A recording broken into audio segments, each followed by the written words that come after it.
미국은 생명과학을 포함한 기초과학을 선도하고 있는 나라입니다. 특히 코로나 시대에 mRNA 백신 선도국으로서 파이저, 모더나, 존슨앤존슨과 같이 굵직한 제약회사들이 입지해 있습니다. 현재 미국은 50%의 정도의 사람들이 두 번째 백신 접종까지 완료한 상태입니다. 하지만 이 그래프를 보면 알 수 있다시피 접종 증가율은 계속해서 낮아지고 있습니다. 그래서 이렇게 접종률이 계속 낮아지는 것들을 우려한 기사들이 쏟아져 나오고 있습니다. 백신을 아직 맞지 않은 사람들은 앞으로 미래에도 백신을 접종할 의향이 없다라고 밝혀 이렇게 two Americas, 두 개의 미국으로 접종을 한 미국인들과 접종을 하지 않은 50%의 미국인들이 첨예하게 의견을 대립하고 있는 것을 확인할 수 있습니다.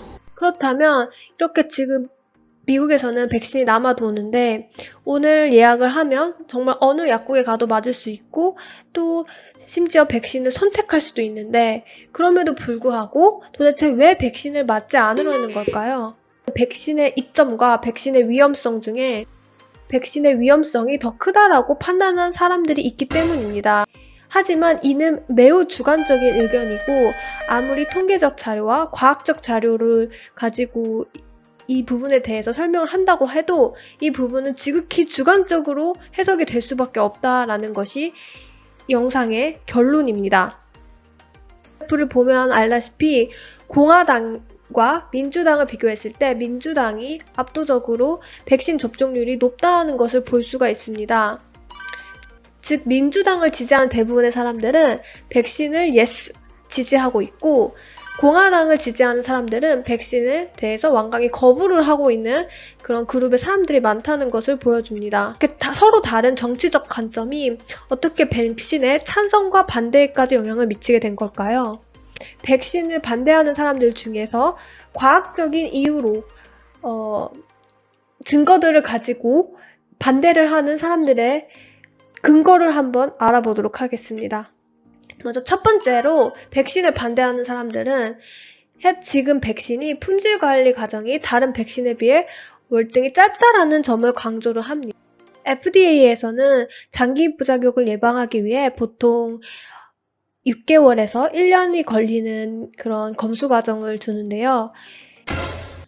현재 코로나 백신의 경우엔 긴급 승인을 해서 이렇게 검수 과정을 최소로 단축시켰기 때문에 장기 부작용에 대한 검증이 어렵다고 주장하는 것입니다. 특히 장기 부작용에 대해서는 mRNA 백신이 최초인지에 대해서도 많은 의견이 분분하고 있습니다. mRNA 백신 자체는 최초가 아니지만 사실 사람에게 적용된 것은 최초이기 때문입니다. 그렇기 때문에 사람에게 있어서는 이 mRNA 백신이 장기적으로 봤을 때 지금 고작 1년밖에 안 됐잖아요. 접종이 시작한 지. 그래서 장기적으로 봤을 땐 어떤 부작용이 있을지 모른다라는 것이 그들의 입장입니다. 그렇다면 두 번째 주장은 코로나로 인한 사망률이 확대 해석되어 있다라는 것입니다. 현재 이 그래프에서는 미국에서는 한 달에 약 2,000명의 사망자가 코로나로 인해 발생한다라는 것을 보여주고 있습니다. 이러한 사망자의 숫자가 과대평가되어 있다고 생각하는 사람들의 입장에서는 2019년에 약 3,000명의 사람들이 운전 부주의로 인한 교통사고로 죽었다는 것을 강조하고 또한 1년에 약 3만 명 정도의 사람들이 폐렴과 독감으로 인해서 사망한다는 사실을 들며 코로나로 인한 한 달에 약 2,000명의 사망자는 과장이 되어 있다라고 주장하는 것입니다. 세 번째 근거는 백신으로 인한 사망자들입니다. 현재 CDC 홈페이지에 보면 나와 있다시피 백신으로 인해 지금까지 사망자의 숫자는 6,490명입니다. 이 6,490명의 사실 사망자들은 의문사를 사실 당한 것인데요. 백신을 반대하는 사람들 입장에서는 굳이 이러한 위험까지 감수하면서 맞을 필요는 없다라는 것이 그들의 논리가 되겠습니다. 다시 정치적인 이야기로 돌아오면은 공화당은 미국에서 보수 정권으로서 공공의 이익과 자유 중 자유를 좀 더 중시를 하는 입장입니다. 그렇기 때문에 백신을 맞음으로써 타인에게 바이러스를 전파시키지 않겠다는, 본인이 건강하거나 젊다라고 한다면 백신으로 인한 불이익을 감수하기보다는 본인의 자유에 조금 더 가치를 주겠다라는 입장인 것입니다.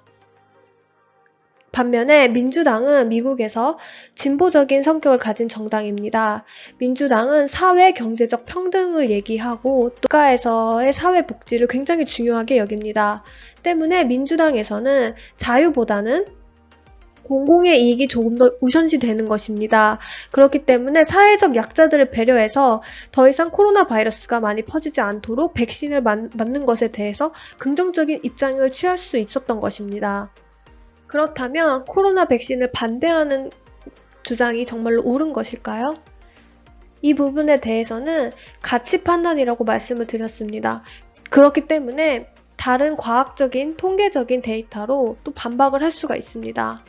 먼저 첫 번째로는 코로나 백신은 명백하게 사망률 및 확진자 감소에 효과가 있다라는 것입니다. 이 점은 수많은 논문을 통해서 이미 밝혀졌죠. 또 두 번째로 코로나는 아까 이제 예제로 든 교통사고율이라든지 그런 독감이나 폐렴과는 좀 다르게 전염성이 굉장히 강한 바이러스라는 점입니다. 때문에 집단 면역이 굉장히 중요한 것입니다. 세 번째로는 코로나 백신으로 바이러스의 진화 속도를 늦출 수 있다는 것입니다. 이제 새로 입실론 베리언트도 지금 다가오고 있는데요. 바이러스가 진화하여 변이를 할수록 코로나 백신의 효과가 계속 점점 떨어지고 있는 것은 사실입니다. 하지만 이 백신을 맞음으로써 확진자의 숫자를 조금이라도 감소시킨다면 바이러스의 진화 속도도 늦출 수가 있는 것입니다. 이처럼 백신을 맞는 것은 가치의 문제다라고 저는 말씀을 드렸는데요. 지금 또한 뜨거운 감자로 떠오르고 있는 것이 백신 의무화입니다. 미국 몇몇 회사에서는 백신을 맞지 않으면 해당 회사를 다닐 수 없도록 하고 있습니다. 하지만 이는 개인의 자유를 침해할 수 있다라는 그런 우려도 존재하고 있는데요. 이렇게 백신에 대한 생각이 어떤지 댓글로 함께 토론을 해보면 좋을 것 같습니다.